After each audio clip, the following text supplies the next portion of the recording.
আরও বিয়ে করবে? হঠাৎ করে এমন প্রশ্নে আরও বেশ অবাক হয়। নিজেকে সামলে নিয়ে বলে, হোয়াট? দেখছো, ভয় পাইয়ে দিয়েছি না? আপনি হুটহাট এমন কথা বলেন যেগুলো ভয় পাওয়ার মতোই। ঠিক তখনই আদৃশ সবে নিচে নামছিল। নামতেই চোখে পড়ল তালহা আর আরুর হাস্যোজ্জ্বল মুখ। আদৃশ সেদিকে এগিয়ে গেল। তালহা আদৃশকে দেখে বলল, আরে ডক্টর আদরিস সাহেব যে। তালহার কথার প্রত্যুত্তরে কিছু না বলে আদৃশ ঠান্ডা গলায় বলল, বাহ, আজকাল দেখি গাইনোকোলজি ডিপার্টমেন্টের চেয়ারম্যান তালহার হার্ট সার্জারি ডিপার্টমেন্টে যাতায়াত বেড়ে আছে। আসলে আগে তো হাড়ের কোনো সমস্যা ছিল না, তাই আসা হয়নি। ইদানিং হাড়ের সমস্যাটা একটু বেশি হচ্ছে, তাই না চাইতেও বারবার আসতে হচ্ছে। তাহলে সরাসরি আমার কাছে আসুন। এসব ইন্টার্নে কি আর আপনাকে ভালো করে চেক আপ করতে পারবে? এই ইন্টারনি যা পারবে তা তো আপনি পারবেন না মিস্টার খান। আদৃশের রাগে চোখ মুখ বদলে গেল। তালহা আবার বলল, আজকে দেখি ডক্টর আদরিস খানও ইন্টার্নিদের নিয়ে ভাবতে শুরু করেছেন। কারণটা কি? আমার তো হাড়ের প্রবলেম, আপনার আবার কিসের প্রবলেম? আদৃশ কিছু বলতে যাবে, তার আগেই তুবা আস্তে আস্তে বলল, আদ্রিস স্যার, আপনি এখানে? আপনার সঙ্গে সামনাসামনি দেখা করে কথা বলার খুব ইচ্ছে ছিল। আদৃশ কি বলবে বুঝে উঠতে পারল না। অহেতুক মেয়েদের সঙ্গে কথা বলার অভ্যাস তার নেই। তুবা আবার বলল, সেদিন তো অপারেশন থিয়েটারে দেখা হয়েছিল, কিন্তু কথা বলার সৌভাগ্য হয়নি। এই সময়ে আরুর গাড়ি এসে দাঁড়ালো। আরু তুবা আর তালহাকে বাই বলে গাড়িতে উঠে চলে গেল। আদৃশ তুবার দিকে তাকিয়ে বলল, পরিচয় হয়ে ভালো লাগলো মিস, পরে কথা হবে। আর এক মুহূর্তও দেরি না করে আদৃশ গাড়ি নিয়ে আরুর পেছনে ছুটল। তালহা একবার আরুর দিকে আর একবার আদৃশের দিকে তাকালো। তুবা তালহার দিকে তাকিয়ে জিজ্ঞেস করলো, কি হলো? আমার সঙ্গে এসে আরোকে নিয়ে তোমার সঙ্গে আমার জরুরি কথা আছে। হসপিটাল থেকে বাড়ি পৌঁছানো পর্যন্ত আদৃশ আর কোনো ঝামেলা করেনি। নিঃশব্দে নিরুপদ্রবে নিঃশব্দে নিরুপদ্রবে আরুর পিছন পেছনই এসেছে। কিন্তু গাড়ি থেকে নেমে বাড়ির ভেতরে ঢুকতে যাবে ঠিক সেই মুহূর্তেই আদৃশ হঠাৎ আরুর হাত চেপে ধরে এক ঝটকায় টেনে বাড়ি থেকে কিছুটা দূরে নিয়ে আসে। আরও বারবার হাত ছাড়ানোর জন্য মোচড়ামুচড়ি করতে থাকে। কিছুটা দূরে এনে আদৃশ হাত ছেড়ে দিতেই আরও চেঁচিয়ে ওঠে, কি সমস্যা? এভাবে হাত ধরে টেনে আনছেন কেন? আশেপাশে মানুষ দেখলে কি ভাববে? আগে যে মানুষ আশেপাশের লোকজনকে একদমই পরোয়া করতো না, সে আজ তারা কি ভাববে সেটা নিয়ে ভাবছে। স্ট্রেঞ্জ। আপনার সমস্যাটা কি? এমন কেন করছেন? আমি তো আপনার থেকে দূরেই থেকেছি, তাহলে এইসব কেন? ঠিক এই জায়গাটাতেই আমার সমস্যা। বুকের বাঁ পাশে তর্জনী আঙ্গুল ঠেকিয়ে দেখালো আদৃশ। আরও কিছু বুঝতে না পেরে তাকিয়ে থাকে। আদৃশ আবার বলল, তোর এই দূরত্ব আমাকে পড়িয়ে মারছে আরো। প্লিজ আমাকে মাফ করে দে। সেদিনের জন্য আমি তোর কাছে ক্ষমা চাইছি। সেদিন তোর সঙ্গে যে ব্যবহার করেছি তার জন্য এখনও নিজেকে দোষী মনে হয়। প্লিজ আমাকে মাফ করে দে। আমি তো সেই কবে থেকেই সবটা ভুলে গেছি, কিছুই মনে রাখিনি আমি। কিছু মনে না রাখলে, সব ভুলে গেলে, তাহলে আমাদের মাঝে এত দূরত্ব কেন? কথাটা প্রায় চিৎকার করেই বলে উঠল আদৃশ। আরও ততটাই জোরে বলে উঠে, কারণ আপনি আমাকে চান না, আপনি আমায় পছন্দ করেন না, আমি আপনার যোগ্য নই, আপনার সঙ্গে আমার যায় না। আরো শোন, আমি কিছুই শুনতে চাই না মিস্টার আদ্রিস। আপনি শুধু আমাকে না, আমার ভালোবাসাকেও অপমান করেছিলেন। এমনকি আমার চরিত্রের দিকে আঙুল তুলেছিলেন আপনি, সবার সাথে আমাকেও গুলিয়ে ফেলেছিলেন আপনি। আমি আমার ভুলটা বুঝতে পেরেছি আরো। বিশ্বাস কর, তুই চলে যাওয়ার পর বুঝেছি আমি কত বড় ভুল করেছি। তোকে কোথায় না কোথায় খুঁজেছি। একবার আমাকে মাফ করে দে। আমি তোর এই দূরত্ব সহ্য করতে পারছি না। আমি সবকিছু ভুলে গেছি, আপনিও ভুলে যান। এই কথা বলে আরও হাঁটা দিলে পেছন থেকে আদৃশ বলল, তাহলে আমার প্রতি ভালোবাসা, পাগলামো সবই কি তোর আবেগ ছিল? আর ওর পা থেমে যায়। সে সামান্য ঘাড় ঘুরিয়ে আদৃশের দিকে তাকায়। ঠোঁটের কোণে মলিন এক হাসি। তারপর এক দৌড়ে সেখান থেকে চলে যায়। আর আদৃশ নিঃশব্দে তার চলে যাওয়ার দিকে তাকিয়ে থাকে। তুহিন সবে ভার্সিটি থেকে ফিরছিল। রাস্তায় ট্রাফিক সিগন্যাল পড়েছে। অন্যমনস্কভাবে এদিক সেদিক তাকাতে গিয়েই হঠাৎ চোখ পড়ে ফুটপাতে। একটা কালো শাড়ি পরিহিত মেয়ে ফুটপাতের এক বাচ্চার সঙ্গে হেসে হেসে কথা বলছে। মেয়েটাকে অদ্ভুতভাবে স্নিগ্ধ লাগছে। তুহিনের হার্টবিট যেন হঠাৎ করেই বেড়ে যায়। অজান্তেই বুকের বাপাশে হাত চলে যায় তার। তুহিন এখনো মেয়েটির হাসির দিকেই তাকিয়ে আছে। ঠিক সেভাবেই নিজের অজান্তে বলে ওঠে, এই কালো রঙের শাড়িটা তোমার জন্যই তৈরি হয়েছে মেয়ে। কিন্তু মুহূর্তের মধ্যেই তুহিনের হাসি মুখ রাগে বদলে যায়। একটা ছেলে বড় একটা ফুলের তোড়া হাতে নিয়ে এগিয়ে আসতেই মেয়েটি ফুটপাতের সেই বাচ্চাটির মাথায় স্নেহ ভরে হাত রেখে হাসি মুখে ছেলেটির সঙ্গে চলে যায়। এই দৃশ্য দেখতেই তুহিনের মুখ রক্তিম বর্ণ ধারণ করে। ঠিক তক্ষুনি সিগন্যাল ছেড়ে দেয়। তুহিন সেদিকেই তাকিয়ে থাকতে থাকতে গাড়ি স্টার্ট দেয়। এনামুল হক ঘরে বসে খুব মনোযোগ দিয়ে বই পড়ছিলেন। কাজ থেকে অবসর নিয়েছেন প্রায় 1 বছর আগে, মূলত তুহিনের চাপেই। তারপর থেকে বইয়ের মধ্যেই মুখ গুজে তার দিন কাটে। শেলি বেগম 2 কাপ চা বানিয়ে ঘরে ঢুকলেন। তাকে আসতে দেখে এনামুল হক বই বন্ধ করে স্ত্রীর দিকে হাসি মুখে তাকালেন। শেলি বেগমও হাসি মুখে স্বামীর হাতে 1 কাপ চা তুলে দিয়ে নিজেও আরেক কাপ চা নিয়ে তার পাশে বসলেন। এনামুল হক চায়ের কাপে চুমুক দিয়ে বললেন, শেলি, তোমার হাতের চা আমার সব ক্লান্তি দূর করে দেয়। এত বছরেও চায়ের স্বাদ একটুও বদলায়নি। এত বছরে তোমার ভালোবাসা আমার জন্য একটু বদলায়নি বলেই তোমার কাছে আমার সব কিছু ভালো লাগে।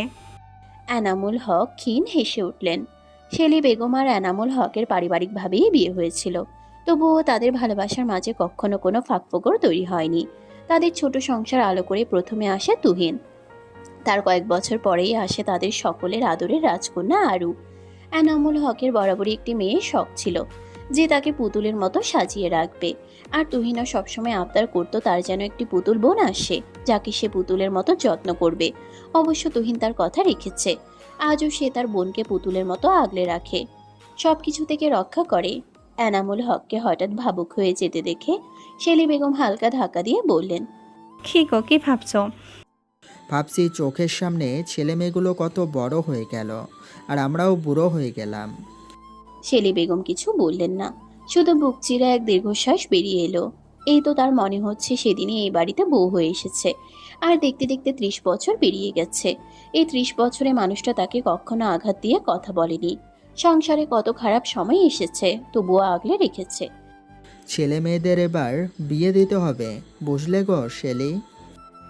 এনামুল হকের কণ্ঠ শুনে শেলি বেগম ভাবনা থেকে ফিরে এলেন। তারপর বললেন, তুই তো বলেছে আরুকে বিয়ে না দিয়ে সে নিজেও বিয়ে করবে না, আর আরুটার সামনে বিয়ের কথা তুলতেই পারি না। এভাবে হলে তো হবে না। শেলি বেগম চুপ করে রইলেন। এনামুল হক আবার বললেন, আমার বয়স হয়েছে, কখন যে মারা যাই তার ঠিক নেই। আমি আমার ছেলেমেয়ের ঘরে নাতি নাতনিদের মুখ দেখতে চাই। স্বামীর মুখে মারা যাওয়া শব্দটা শুনে শেলি বেগমের বুক ধক করে উঠল। তাড়াতাড়ি বললেন, আল্লাহ আমার আয়ু তোমাকে দিক, তারপরও আমার আগে যেন তোমাকে না নেয়। স্ত্রীর এমন উৎকণ্ঠা দেখে এনামুল হক মৃদু এক হাসি দিলেন। আর শেলি বেগম চোখ পাকিয়ে চায়ের কাপ হাতে নিয়ে ঘর থেকে বেরিয়ে গেলেন। এই রাতে ঝর্ণার পানি ছেড়ে তার নিচে বসে আছে আরু। মনটা আজ বড্ড বেসামাল। যে মানুষটার ওপর সে সবচেয়ে দুর্বল, সেই মানুষটাই যদি বারবার তার সামনে এসে দাঁড়ায়, তাহলে নিজেকে সামলানো আরুর জন্য অসম্ভব হয়ে পড়ে। এতে করে তার কষ্টই শুধু বাড়ে। মরিচিকার পেছনে ছুটে কি কোনো লাভ আছে? আদৃশ তো আরুর জন্য কেবলই এক মরিচিকা। আচ্ছা, আদৃশ কি এটা বুঝতে পারে না? তার এভাবে হুটহাট কাছে আসা আরুর ভেতরটাকে নীরবে নরম করে দেয়। এভাবে চলতে থাকলে আরু আর নিজেকে ধরে রাখতে পারবে না। আবার আদৃশের সামনে ভেঙে চুরে হলেও ভালোবাসি দাবিটা নিয়ে দাঁড়িয়ে পড়বে। কিন্তু আদৃশ তো তখনও তার ভালোবাসাকে পায়ে ঠেলে দেবে, বলবে নির্লজ্জ বেহায়া মেয়ে। তার ভালোবাসাকে আবেগের নামে উড়িয়ে দেবে। আজকেও তো বলেই বসেছিল ওটা নাকি কেবলই তার আবেগ ছিল। আর তাছাড়া আদৃশের মনে তো অন্য কেউ আছে। সেদিন তুবা নিজেই তো বলেছিল। ঘন্টাখানেক এভাবে পানি নিচে বসে থাকার ফলে আরও শীত লাগছে, শরীর ঠান্ডায় শিউরে উঠছে। তবু সে উঠে আসে না, আর কোনো কিছু ভাবতে চায় না। সে শেষমেশ সিদ্ধান্ত নেয় আরও আর আদৃশকে নিয়ে ভাববে না। আদৃশকে পেছনে ফেলে এবার সে সামনে এগিয়ে যাবে। নির্ঘুম রাত কাটাচ্ছে আদৃশ। এতদিন যে মেয়েটি তাকে দূর থেকে পুড়েছে, আজ সে একেবারে কাছে, তবুও তার ধরাছোঁয়ার বাইরে। কিভাবে সে আরুর মন পাবে? আরু কি কখনো তাকে ক্ষমা করবে? এভাবে চলতে থাকলে তো সে সত্যিই আরুকে হারিয়ে ফেলবে। না। এবার আরুকে হারাতে সে রাজি নয়। চোখ মুখ কঠিন করে আদৃশ নিজের সঙ্গে নিজেই কথা বলল। তো কেমন লাগবে আরও? তুই রাজি থাক বা না থাক, এবার আমি থামবো না। এখন আমি তোর পথে অবলম্বন করব তোকে পাওয়ার জন্য। দেখি তুই কতদিন আমার থেকে দূরে থাকিস বা আমার না হোস। শুক্রবার সপ্তাহের শ্রেষ্ঠতম দিন। যারা বিভিন্ন প্রতিষ্ঠানে চাকরি করে তাদের কাছে শুক্রবার মানেই স্বস্তির নিঃশ্বাস। 6 দিনের অক্লান্ত পরিশ্রমের পরে এই একদিনের ছুটি যেন একটু স্বস্তির জীবনে ফিরে আসার সুযোগ। কিন্তু ডাক্তারের জীবনে শুক্রবার আর অন্য দিনের মধ্যে তেমন কোনো পার্থক্য নেই। সপ্তাহে 7 দিনই সমান। আজ আরও অফ ডে ছিল। ভেবেছিল সকালে অনেক বেলা করে ঘুম থেকে উঠবে, কিন্তু সেই স্বপ্নে জল ঢেলে দিল তুবা। সকাল 7টায় ফোন করে তাড়াহুড়ো করে তাদের বাসায় আসতে বলল। অগত্যা উপায় না পেয়ে আরও সকাল সকাল তৈরি হয়ে বেরিয়ে পড়ে। এখন সে বাড়ি ফিরছে। একবার ঘড়ির দিকে তাকিয়ে দেখে রাত 9টা বেজে গেছে। আরও ক্লান্ত শরীরটা সিটে হেলান দিয়ে ছেড়ে দেয়। পাশ থেকে গাড়ি চালাতে চালাতে তালহা বলল। বেশ ক্লান্ত দেখাচ্ছে তোমাকে। সব আপনার জন্য। তালহা কিছু বলে না, শুধু মৃদু হেসে নেয়। ভালোবাসার মানুষকে কেই বা দূরে রাখতে চায়, সেই ভয় থেকেই তো সে তাড়াহুড়ো করে বিয়ের সিদ্ধান্ত নিয়েছে। এখন অন্তত শান্তিতে থাকবে, ভালোবাসার মানুষটাকে হারানোর ভয় আর থাকবে না। তালহার ভাবনার মাঝেই গাড়ি এসে দাঁড়ায় আরুদের বাড়ির সামনে। আরও নামতে নিতেই তালহা বলে। বিয়ের কথাটা আমি সবাইকে জানাবো, তুমি কাউকে কিছু বলো না, না হলে সমস্যা হতে পারে। আমি সময় নিয়ে সব জানাবো। আরও নিঃশব্দে মাথা নাড়ায়, কোনো কথা বলে না। আরও বিদায় জানাতেই তালহা গাড়ি স্টার্ট দেয়। আদৃশ্যের আজ ঘরে ভালো লাগছিল না, তাই খোলা আকাশের নিচে একটু হাঁটতে বের হয়েছিল। এই রাতে হঠাৎ তালহার গাড়ি দেখে সে থমকে দাঁড়িয়ে পড়ে। কিন্তু সে কল্পনাও করেনি এই রাতে আরুকে তালহার গাড়ি থেকে নামতে দেখবে। তালহা গাড়ি চালিয়ে চলে যেতেই আদৃশ দ্রুত এগিয়ে গিয়ে আরুর হাত শক্ত করে চেপে ধরে। আরও হাত ছাড়াতে ছাড়াতে বলে। হাত ছাড়ো, ব্যথা লাগছে আমার। লাগুক। এত রাতে তুই তালহার সাথে কেন? কোথায় ছিলে তুই? আর কোত্থেকে আসছিস? আরও হাতে প্রচুর ব্যথা পাচ্ছে। রাগ সামলাতে না পেরে বলে। আমি কোথায় যাব, কার সাথে যাব, তাতে আপনার কি? হাত ছাড়ুন আমার। আদৃশ হঠাৎ আরুকে দেওয়ালের সঙ্গে চেপে ধরে চিৎকার করে ওঠে। আমার অনেক কিছু, কারণ আমি তোকে ভালোবাসি। কথাটা আদৃশ প্রায় চেঁচিয়েই বলে। এক মুহূর্তের জন্য আরও স্তব্ধ হয়ে যায়। নিজের কানকেই যেন বিশ্বাস করতে পারে না। তবুও নিজেকে সামলে বলে। হাত ছাড়ুন আমার। ছাড়বো না। আগে বল তালহার সাথে তোর কি সম্পর্ক তোদের? তাকে ভালোবাসি আমি। শুনলেন এবার? তাহলে আমাকে ছেড়ে দিন এবার, আর আমার সামনে আসবেন না। এই কথা শুনে আদৃশ আরও ক্ষিপ্ত হয়ে ওঠে। রাগে হিতাহিত জ্ঞান হারিয়ে আরুর গলা শক্ত করে চেপে ধরে বলে। আমি ছাড়ো এই মুখে আর কারো ভালোবাসার কথা শুনলে মেরে ফেলবো, একদম মেরে ফেলবো। তোকে ফার্স্ট আর লাস্ট বারের মতো বলছি, আরও তুই তালহার থেকে দূরে থাকবি, নাহলে আমার চেয়ে খারাপ আর কি হবে না। আমি এতটা ভালো না যতটা তুই ভাবিস। আমার মনে ভালোবাসার জন্ম দিয়ে 5 বছর আমার থেকে দূরে থেকে সে এখন আমাকে পুড়িয়ে এখন এসে বলবি তুই অন্য কাউকে ভালোবাসিস, আর আমি মেনে নেব? এই ভুল ধারণা ভুলেও চিন্তাও করবি না, ধ্বংস করে দেবো সব। আরুর দম বন্ধ হয়ে আসতে থাকে। চোখ মুখ উল্টে যায়। ঠিক তখনই তালহার কণ্ঠ শোনা যায়। আরো আরো তালহার কণ্ঠস্বর কানে যেতেই আদৃশ আরুর গলা ছেড়ে দেয়। আরু মুক্তি পেয়ে হাঁপাতে থাকে। তালহা এগিয়ে এসে আদৃশকে দেখে বলে। আরে আদৃশ, আপনি এখানে? আদৃশ কোনো উত্তর দেয় না। আরু তালহার দিকে তাকিয়ে বলে। তালহা আরুর হাতে পার্স ব্যাগটা দিয়ে বলে। কিছু হয়েছে? আরু ব্যাগটা নিয়ে ধন্যবাদ জানিয়ে দ্রুত ঘরের ভিতরে ঢুকে পড়ে।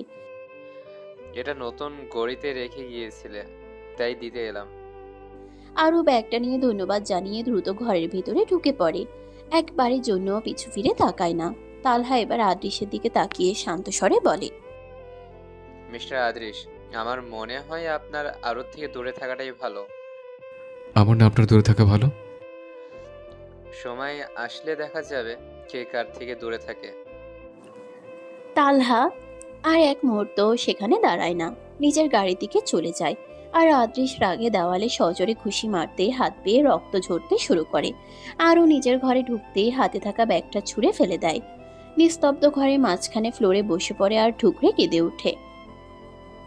বুকের ভেতর জমে থাকা কষ্ট যেন আর বাত মানে না। এই একটি মাত্র বাক্য, আমি তোকে ভালোবাসি, এই কথাটা শোনার জন্য একসময় আরও মরিয়া হয়ে উঠত। কত রাত সে এই প্রশ্ন নিয়েই কাটিয়েছে। আদৃশ কবে তাকে ভালোবাসবে, কবে নিজের মুখে ভালোবাসার স্বীকৃতি দেবে। কতবার সে নিজেকে বোঝাতে চেয়েছে একদিন না একদিন আদৃশ নিশ্চয়ই তাকে বলবে ভালোবাসি কথাটা। আজ সে কথাটা আদৃশ নিজে থেকেই বলেছে, তবুও আরো খুশি হতে পারছে না। কেন? তাহলে কি ভালোবাসি বলার সময়টা আদৃশের ভুল হয়ে গেছে, নাকি আদৃশ দেরি করে ফেলেছে? অসম্ভব রকম দেরি। যে ভালোবাসার জন্য একসময় আরো নিজেকে ভেঙে ফেলেছিল, আজ সেই ভালোবাসাই যেন আরোর কাছে ভারী হয়ে দাঁড়িয়েছে। বুকের ভেতর প্রশ্নের পর প্রশ্ন হয়ে জমে ওঠে, কিন্তু কোনো প্রশ্নেরই উত্তর নেই। শুধু কান্না আছে আর একরাশ অনিশ্চয়তা। চারিদিক জুড়ে চোখ ধাঁধানো জাঁকজমকপূর্ণ আয়োজন, বিয়ে বাড়ি বলে কথা, তার উপর আবার খানবাড়ির ছোট মেয়ের বিয়ে। শাহ আলম খান যেন কোনো দিক থেকেই কার্পণ্য করেননি। আলো, সাজ, আয়োজন সবকিছুতেই আভিজাত্যের ছাপ। স্টেজে বসে আছে আদ্রিজা, তার ঠিক পাশেই সেই ছেলেটি যাকে সেদিন ফুটপাতে দেখা হয়েছিল আদ্রিজার সাথে। আজ সে শেরওয়ানিতে আত্মবিশ্বাসী ভঙ্গিতে বসে আছে আদ্রিজার পাশে। আদ্রিজার মুখে প্রশান্ত হাসি, যেন চারপাশের কোলাহল ভিড় সবকিছু তার কাছে আজ গৌণ। কাজী এসে বিয়ে পড়ানো শুরু করতেই চারপাশে হঠাৎ নীরবতা নেমে আসে।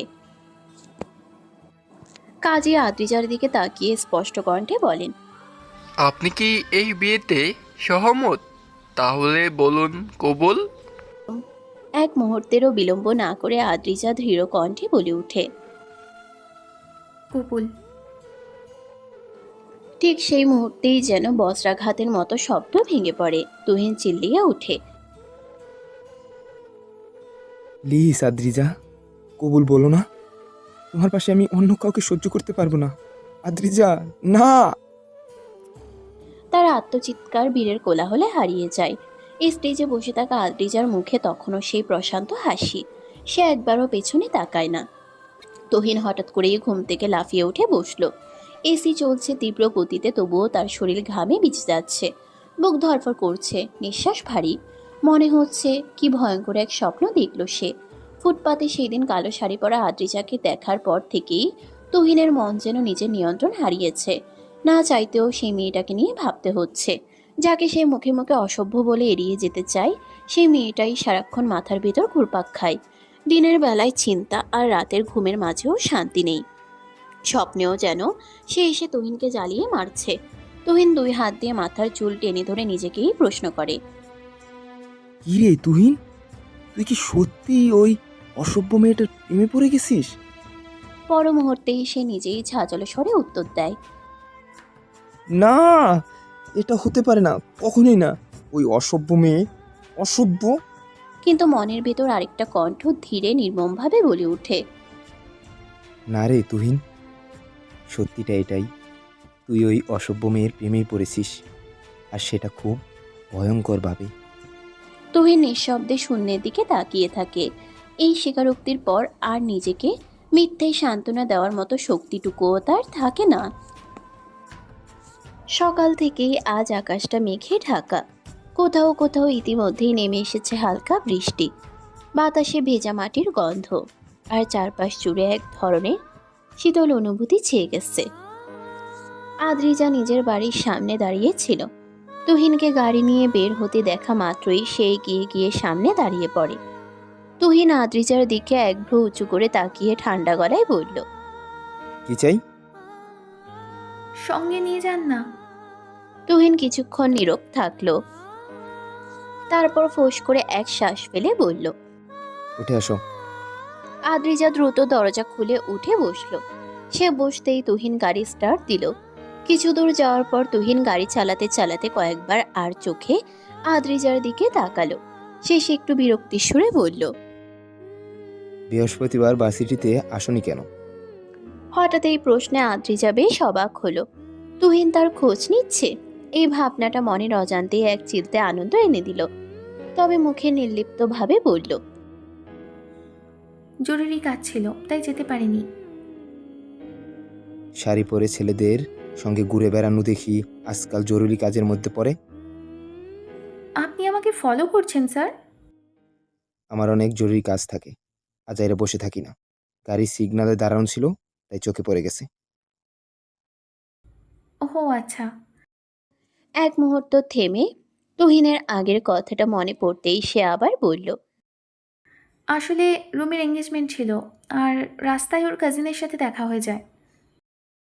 তুহিন কোনো প্রতিক্রিয়া দেখালো না। আদ্রিজা আবার বলল, ওর কাজিন ম্যারিড। আদ্রিজার একের পর এক ব্যাখ্যা দিতে থাকায় তুহিনের ঠোঁটের কোণে এক ফোঁটা হাসি জমে উঠল, যদিও সে হাসিটা আড়াল রেখে বলল, আমি কি শুনতে চেয়েছি? না, তবুও আমি আমার দিক থেকে ক্লিয়ার থাকতে চাই। কেন? কারণ আমি আপনার কাছে অসভ্য ম্যানারলেস হতে পারি, কিন্তু আমার অন্য কারোর সাথে কোনো রিলেশন আছে এই ধারণাটা যেন আপনার মনে না আসে। আসলে সমস্যা কি? সমস্যা আছে। কি সমস্যা? কিছু না। এরপর তুহিন আর কিছু বলল না, নীরবে গাড়ি চালাতে থাকলো। তবে তার ঠোঁটের কোণে যে ক্ষীণ হাসিটা খেলা করছিল সেটা আদ্রিজার চোখ এড়িয়ে গেল। ড্রয়িং রুমে বসে খবরের কাগজ পড়ছিলেন শাহ আলম খান। সমস্ত মনোযোগ যেন কাগজের পাতাতেই ডুবে আছে। হাতের সব কাজ সেরে আমিনা বেগম এসে স্বামীর পাশে বসলেন, কিন্তু তার উপস্থিতি শাহ আলম খানের চোখে পড়ল না। অবশেষে আমিনা বেগম বিরক্ত হয়ে তার হাত থেকে খবরের কাগজটা টেনে নিয়ে বললেন, দিন রাত শুধু নিউজ পেপারেই ডুবে থাকো, আশেপাশে কোনো খেয়াল আছে নাকি? তুমি থাকতে আমার আবার আশেপাশের খেয়াল রাখতে হবে? মস্করা বাদ দাও, কিছু ভেবেছো নাকি? কোন বিষয়ে? আরও আর আদ্রিসের বিয়ের ব্যাপারে? না, এখনো কিছু ভাবিনি, মাত্র কদিন হলো এসেছে। এত তাড়াতাড়ি এসব বলা ঠিক হবে? এখন বললেও যা, পরে বললেও তাই। আর আমার ছেলেটা কত কষ্ট পেয়েছে সেটা তুমি বোঝো? আমি আমার ছেলেটার কষ্ট আর দেখতে পারবো না। যদি আরও অন্য কোথাও বিয়ে হয়ে যায় তাহলে আমার ছেলেটা একদম পাগল হয়ে যাবে। আরে এমন কিছু হবে না। তুমি চুপ করো। এই বলে আমিনা বেগম গতকালের রাতের দেখা সমস্ত ঘটনা খুলে বললেন। একটাও বাদ রাখলেন না। সব শুনে শাহ আলম খান গভীর চিন্তায় ডুবে গেলেন। আমিনা বেগম আবার বললেন, আমি যদি কাল রাতে আরুদের বাড়ি যাওয়ার জন্য বের না হতাম তাহলে তো এসব কিছুই দেখতে পেতাম না। শোনো, যা করার তাড়াতাড়ি করতে হবে। শাহ আলম খান আর কোনো কথা বললেন না, নীরবে স্ত্রীর কথা শুনে গেলেন। আমিনা বেগম ফের বললেন, একটা কাজ করো, আজকালের মধ্যেই এনামুল ভাইয়ের সাথে বিয়ের ব্যাপারে কথা বলো। এবার আর শাহ আলম খান আপত্তি করলেন না। এমনিতেই আরুকে তাদের পরিবারের পছন্দ ছিল আগে থেকেই। এখন যদি কারো কোনো আপত্তি না থাকে তাহলে 4 হাত এক হতে বেশি সময় লাগার কথাও না। সেদিন রাতের কথাগুলো আদ্রিসের কানে বারবার প্রতিধ্বনিত হচ্ছে। হ্যাঁ, আমি তালহাকে ভালোবাসি, এই হচ্ছে আমাদের সম্পর্ক, তাতে আপনার কি? প্রতিটি শব্দ যেন বুকের ভেতর আঘাত করে ফিরে আসে। আদ্রিসের মন সে সত্য মানতে নারাজ, সে মানতে চায়ও না। এই স্বীকারোক্তি তার কাছে গ্রহণযোগ্য নয়, কখনোই নয়। হয়তো আপোষে, না হলে জোর করেই আরুকে সে নিজের করেই নেবে। এই একটাই সিদ্ধান্ত ধীরে ধীরে তার ভেতরে জন্ম নিল। চেয়ারে হেলান দিয়ে বসে এসব ভাবছিল আদ্রিস। আজ সকালেই তড়িঘড়ি করে হসপিটালে চলে এসেছে। পরপর 2টো অপারেশন ছিল। সব ছেড়ে চেম্বারে এসে বসতেই দেখে ঘড়িতে 2:30টার ঘর পেরিয়ে গেছে। অথচ এই পুরো সময়টাতে আরুর সাথে একবারও দেখা হয়নি। আদ্রিস ইন্টারকমে ডেকে নিল রহিমকে। তোমার ম্যাম এখন কোথায়? ফ্রেন্ডের সাথে ক্যান্টিনে গেছে একটু আগে। এক মুহূর্ত দেরি না করে আদ্রিস উঠে দাঁড়ালো। কোনো কথা না বলে সোজা চেম্বার থেকে বের হয়ে ক্যান্টিনের দিকে পা বাড়ালো। ক্যান্টিনে তখন আরু আর তুবা লাঞ্চ করছিল। আজ পেশেন্ট দেখতে দেখতে দেরি হয়ে যাওয়ায় সময় মতো খাওয়া হয়নি। আরু উল্টো দিকে বসেছিল, তাই আদ্রিসকে আসতে দেখেনি। কিন্তু তুবা আদ্রিসকে দেখা মাত্রই ফোন বের করে কারো কাছে ছোট্ট একটা মেসেজ পাঠিয়ে দিল। এতক্ষণে তাদের খাওয়া শেষ। দুজন গল্প করছিল, ঠিক তখনই আদ্রিস এসে দাঁড়ালো। তুবার দিকে সৌজন্যমূলক এক চিলতে হাসি ছুড়ে দিয়ে আরুর দিকে তাকিয়ে বলল, আরু, আমার সাথে আয়, তোর সাথে কথা আছে। আরু জোরপূর্বক একটা নরম হাসি মুখে এঁকে বলল, স্যার, আমার সাথে আপনার আবার কিসের কথা থাকতে পারে? চল উঠি। তুবাও উঠে দাঁড়ালো। ঠিক সেই মুহূর্তে তালহা এসে হাজির। ক্যান্টিনে তখন তারা ছাড়া আর কেউ নেই। 3টার কাছাকাছি সময়। সবাই অনেক আগেই লাঞ্চ সেরে বেরিয়ে গেছে। তালহাকে এবং আরুকে চলে যেতে দেখে আদ্রিস আর নিজেকে সামলাতে পারল না। আরও জান, শোন না, আমার কথাটা শোন।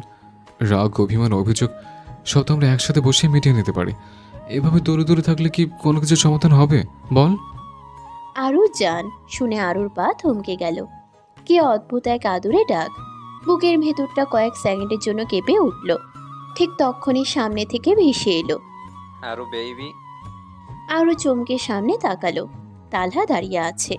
পেছন থেকে তালহার মুখে আরু বেবি ডাকটা শুনে আদ্রিসের ভেতরে রাগ যেন আগুনের মতো ছড়িয়ে পড়ল। তুবা একবার আদ্রিস একবার তালহার দিকে তাকিয়ে মিটমিট করে হাসছে। এই দৃশ্যটা সে অদ্ভুতভাবে উপভোগ করছে। ইচ্ছা করেই তো সে তালহাকে মেসেজ দিয়ে ডেকেছে। আর এক মুহূর্তও দেরি করলো না আদ্রিস। আচমকা আরুর হাত ধরে টানতে টানতে এগিয়ে গেল। যাওয়ার আগে তালহার মুখোমুখি হয়ে ঠান্ডা অথচ ধারালো স্বরে বলে গেল, কাজটা ঠিক হচ্ছে না তালহা চৌধুরী, আপনাকে আমি না করেছিলাম। আরও বেবি, আমিও তো আপনাকে বলেছি সময় হলে দেখা যাবে। এদিকে আরও ছটফট করতে থাকে, হাত ছাড়ানোর চেষ্টা করে, কিন্তু কোনো লাভ হয় না। আদ্রিস আরও শক্ত করে তার হাত চেপে ধরে। তাদের যেতে দেখেই তুবা তালহার কাছে গিয়ে বলল, নিয়ে গেল তো, নিয়ে যাক। কিন্তু কেন কিন্তু না? তুমি শুধু দেখো কি হয়। শেষ কথাটা তুবার দিকে তাকিয়ে চোখ টিপে বলল। তুবা আর কিছু বলল না, শুধু হালকা একটা হাসি ছুড়ে দিল। আরুকে প্রায় জোর করে গাড়িতে বসিয়ে হসপিটাল থেকে অনেক দূরে এনে থামালো আদ্রিস। চারপাশ নিস্তব্ধ, নিরিবিলি। গাড়ি থেকে নেমে আদ্রিস কিছু দূর এগিয়ে গিয়ে দাঁড়ালো। আরও ধীর পায়ে তার পেছনে এসে দাঁড়িয়ে বলল, কি সমস্যা, এখানে কেন নিয়ে এলেন? আদ্রিস নিশ্চুপ। আরও আবার বলল, কিছু না বললে আমি চলে যেতে চাচ্ছি। আরু সামনের দিকে পা বাড়াতেই হঠাৎ পিছন থেকে আদ্রিস তাকে শক্ত করে জড়িয়ে ধরল। মুহূর্তের জন্য আরুর মস্তিষ্ক যেন স্থবির হয়ে গেল। শরীর জুড়ে এক অচেনা শিহরণ বয়ে গেল। ভাঙা ভাঙা কণ্ঠে আদ্রিস বলল, আমার খুব কষ্ট হয় রে আরু, আমি তো আমার দোষ স্বীকার করছি, ভুলটাও মানছি। তুই যে শাস্তি দেবে আমি মাথা পেতে নেব, তবু আমার থেকে দূরে থাকিস না জান। একটু থেমে সে আবার বলতে শুরু করলো, তুই জানিস আরু, এই 5 বছর আমি তোকে কোথায় না কোথায় খুঁজেছি। যেদিন নিউজে দেখলাম তুই চট্টগ্রাম বোর্ডে ফার্স্ট হয়েছিস, তার 2 দিন পরে আমি চট্টগ্রামে গিয়েছিলাম। গিয়ে শুনলাম তোরা চলে গেছিস। জানিস তখন আমার কি অবস্থা হয়েছিল? নিজেকে সামলানো অসম্ভব হয়ে পড়েছিল। পরে যখন শুনলাম তুই কুয়াকাটায় গেছিস, শুধু তোকে একবার দেখার জন্য আমি ইমার্জেন্সিভাবে হেলিকপ্টার নিয়ে ছুটে গিয়েছিলাম। তবুও তোর দেখা পাইনি। নিজেকে ভীষণ অসহায় লাগছিল, কিন্তু হসপিটালে যখন তোকে দেখলাম সেদিন একটু স্বস্তি পেয়েছিলাম। আদ্রিস এখনো আরুকে জড়িয়ে ধরে দাঁড়িয়ে আছে। আরু ছাড়িয়ে নেওয়ার কোনো চেষ্টা করছে না, চোখ বন্ধ করে নীরবে সব শুনছে। আদ্রিস আবার বলল, আর কেউ না জানুক, তুই তো জানিস আমি কেমন, তোকে কতটা ভালোবাসি সেটা আমি জানি। হয়তো অন্যদের মতো প্রকাশ করতে পারি না, আবার তোকে জোরও করতে পারি না। এই ভয় যদি আবার আগের মতো তোকে আঘাত করে ফেলে, কষ্ট দিয়ে ফেলে, যদি তুই আবার হারিয়ে যাস, তখন আমি কি করবো আরো? আরু নিশ্চুপ। একটু থেমে আদ্রিস বলল, তুই আমাকে শাস্তি দে, আমি মাথা পেতে নেব, কিন্তু দূরে গিয়ে বা তালহার সাথে তোকে দেখাস না আমাকে, তখন আমার বুকের বাঁ পাশে চিনচিন ব্যথা করে ওঠে। তোর পাশে আমি অন্য কাউকে মানতে পারি না। এইবার আরু নিজেকে ধীরে ধীরে আদ্রিসের বাঁধন থেকে ছাড়িয়ে নিল। ঘুরে দাঁড়ালো, দেখলো আদ্রিসের চোখ রক্তিম, ভেজা, তবু আরো কিছু বলল না। এই নীরবতাই যেন আদ্রিসকে আরো পুড়িয়ে দিচ্ছে। আরু শুধু বলল, আমি বাড়ি যাব। আরু জান, আমি ডক্টর সাহেব বলে ডাকবি? তোর মুখে ডাক্তার শোনানি কত বছর হয়ে গেল। বাড়ি যাব আমি, আপনি নিয়ে যাবেন না আমি একাই যাব? আসো, আমি নিয়ে যাচ্ছি। আরু আর কোনো কথা না বলে চুপচাপ গাড়িতে উঠে বসলো। আদৃশ্য গাড়িতে উঠে গাড়ি স্টার্ট করলো। নীরবতার মধ্যে গাড়িটা ধীরে ধীরে রাস্তায় মিলিয়ে গেল।